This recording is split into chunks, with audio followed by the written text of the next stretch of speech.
You. Thank you, Lindsay. Right now it is time for your Daily Pop, which means we're going to get you caught up on what's making headlines in the world of pop culture. It is Monday, which means Yasmin from Power 98 is here.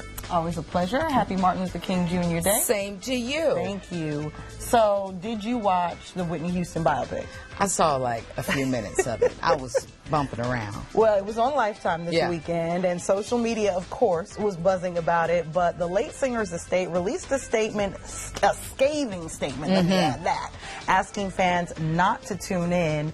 Pat Houston, Whitney's sister-in-law, and the president of her estate blasted the network, saying, quote, "If you watch this movie, watch it knowing that Lifetime is notorious for making bad biopics of deceased celebrities and brace yourself for the worst," end quote. She also called out director Angela Bassett for using her relationship with Whitney to promote the film. Of course, they were co-stars in Waiting to Exhale, which was back in the 1990s. But, I mean, there were people who said that Yaya DaCosta did a good job.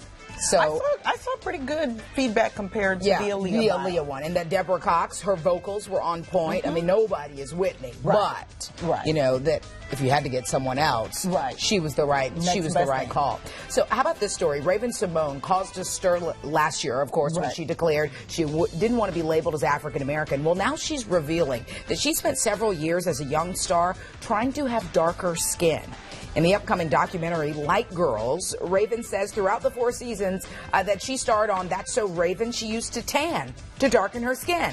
The actress said she went to a tanning bed 3 to 4 times a week, and it got so bad that it affected the production of the show. She said she was just trying to be pretty. Now, this documentary is a sequel to the 2011 documentary, Dark Girls, so we're getting a different perspective.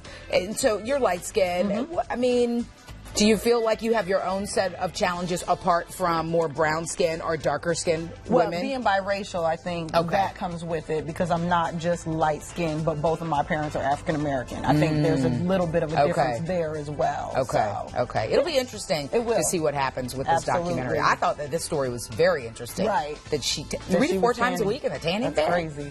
Yes. Well, Grammy-winning R&B group TLC is turning to its fans. They're asking to help with the final album.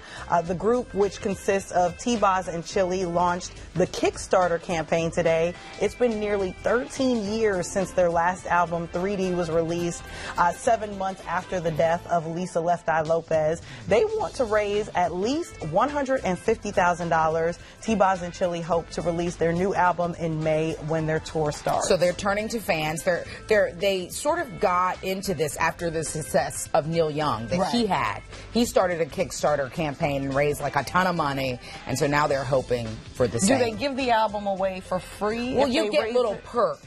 You know, like a digital element. That, you know, different depending on how much you give. You start as, you know, low as $5 and up from there.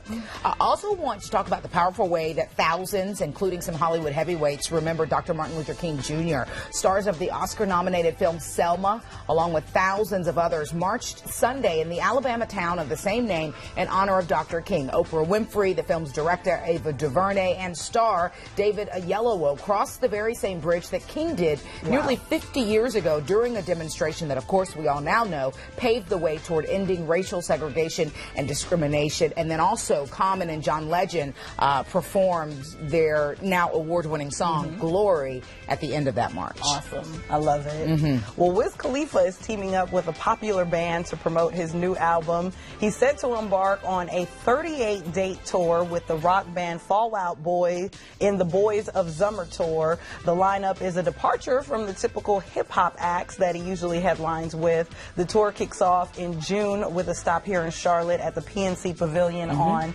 it's going to be July 19th. So if you're interested.